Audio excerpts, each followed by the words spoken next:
Shalom Bapak Ibu semua. Saat ini kita ada di khotbah minggu bersama Box Willy. Dan tema khotbah minggu ini adalah banyak orang berdoa, sedikit yang berubah.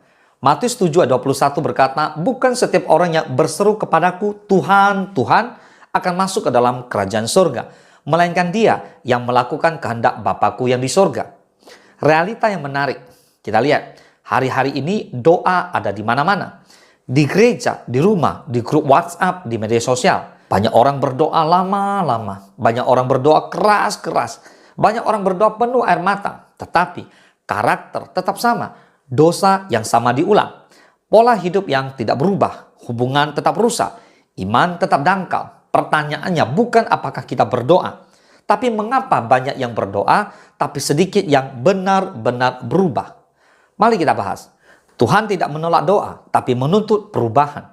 Tuhan bukan anti doa, saudara, tapi Alkitab penuh dengan ajakan untuk berdoa. Di 1 Tesalonika 5:17 berkata, tetaplah berdoa. Artinya, berdoalah tanpa henti-hentinya. Amin. Namun Tuhan tidak pernah menjanjikan bahwa doa tanpa pertobatan akan menghasilkan kuasa.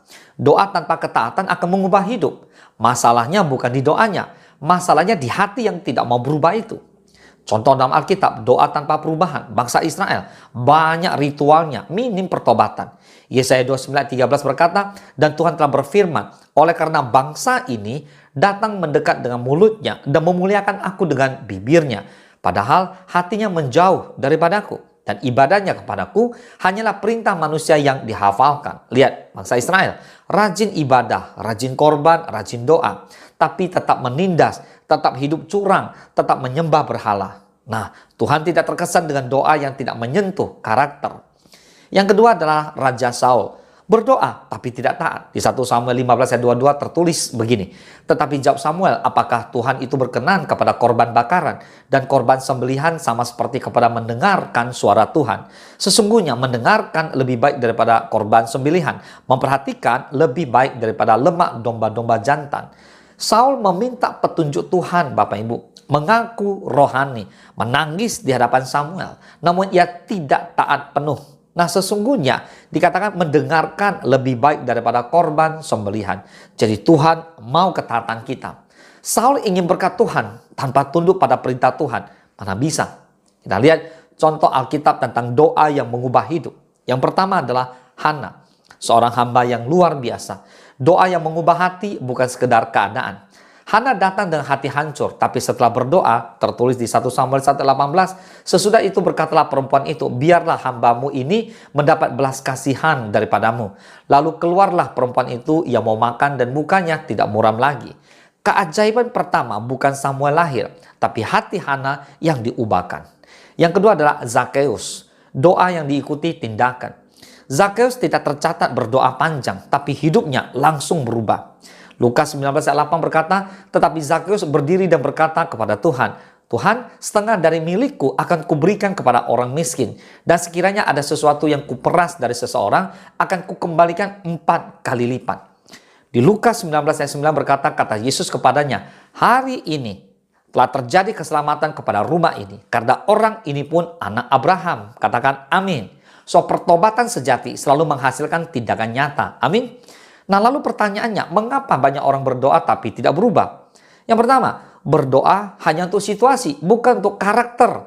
Seringkali kita berdoa begini, Tuhan ubahkan keadaanku. Kita tidak pernah berdoa seperti ini, Tuhan ubahkan hatiku. Amin. Yang kedua, berdoa tapi menolak ketaatan. Mana bisa? Harusnya kalau kita mengatakan kita anak Tuhan, maka kita akan melakukan perintah Tuhan. Minta Tuhan memberkati, tapi firman Tuhan seringkali diabaikan. Yang ketiga, berdoa tapi tetap nyaman dalam dosa. Ingin damai, tapi tidak mau melepaskan dosa. Nggak bisa.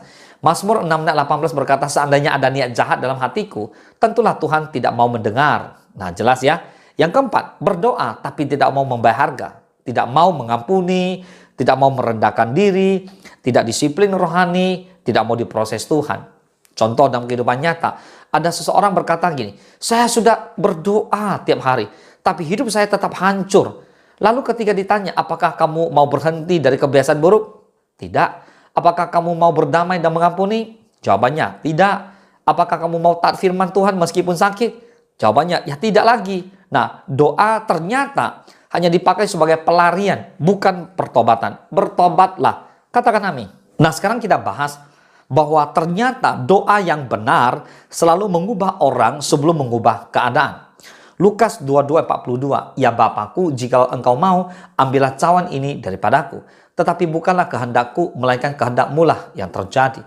Yesus di Getsemani berdoa, bukan kehendakku, tapi kehendak Tuhan yang terjadi. Doa Yesus tidak menghindari salib, tapi menguatkan ketaatan. Doa sejati bukan untuk menghindari proses, tapi untuk setia di dalam proses. Katakan amin. So, saudara-saudara, Tuhan tidak mencari doa yang indah-indah. Tuhan juga tidak mencari kata-kata rohani yang indah-indah. Tuhan mencari hati yang mau berubah. Tuhan mencari hidup yang mau taat. Doa yang tidak mengubah hidup hanyalah kebiasaan rohani. Doa yang tidak mengubah hidup hanyalah kebiasaan rohani. Doa yang disertai pertobatan, itulah kuasa Allah. Nah, coba Bapak Ibu semua, yuk sebelum kita akhiri khotbah ini, saya mengajak Bapak Ibu semua untuk kita renungkan sebuah panggilan bersama-sama. Mari bertanya dengan jujur buat setiap kita. Apakah doaku sudah mengubah sikapku? Jawab sendiri. Apakah aku mau taat meski tidak nyaman? Jawab Bapak Ibu. Apakah aku sungguh ingin Tuhan atau hanya berkat-Nya?